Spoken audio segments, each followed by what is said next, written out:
أنا وحان هايوتن نين نس أبقال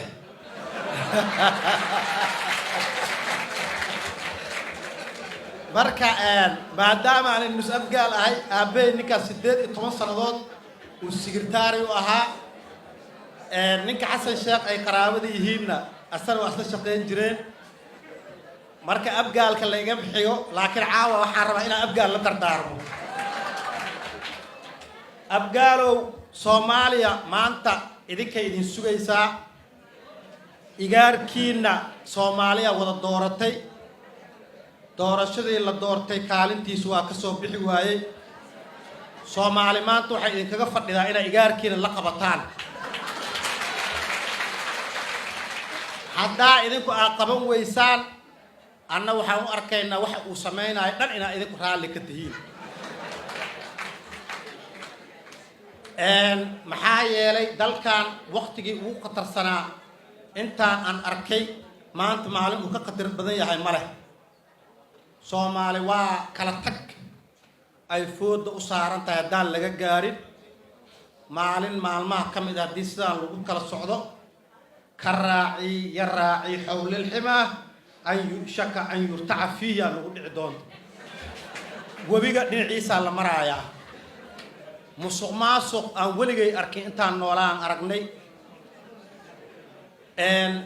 iyadoo lis dhageysanna aragnay oo hadda u joognaa marka iyadoo waqti hore la soo kala tagay laakiin kala tagga kan hadii hadda laga gaarin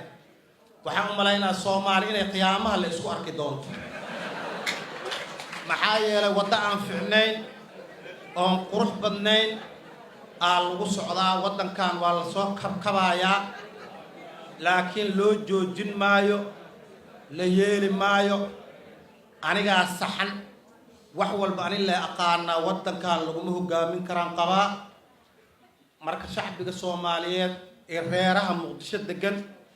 Soomaali weyn waxay idinkaga fadhidaa ina igaarkiina nala qabataan wadada saxda ee lagu soo hogaamiyo oo meeshii la aadi lahaa dalkan laga aadi lahaana noo sheegtaan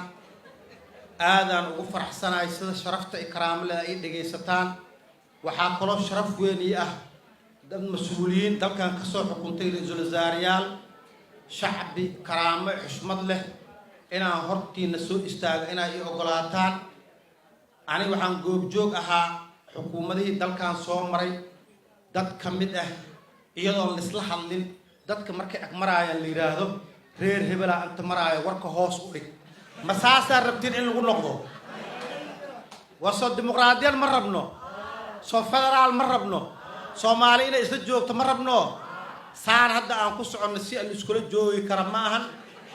marka Ilaahay waxaan ka baryayaa in la isku soo duwo mar labaad waxaan leeyahay beesha weyn oo abgaal waxaan aad ugu faraxsanahay inay yihiin dad kala go'o maxaa yeelay dulmi misku raacaan sida xaqiiqatan waaya abgaal walaal ninkooda hadduu gardaro yahay Ilaahay amarkiis Ilaahay waa barakeey kuwa kale wuxuu soo saarayaa qabanaayo ku dhagaayo marka aad ugu mahadsantiin arintaas dhaqankiina abgaal waa idinku mahadinaynaa Soomaali idinkay maanta idin fiirinaysaa waxaan idin rajaynayaa tawfiiq in Ilaahay faafijiyo oo igaarkiina nala qabataan. Assalaamu calaykum waraxmatullaahi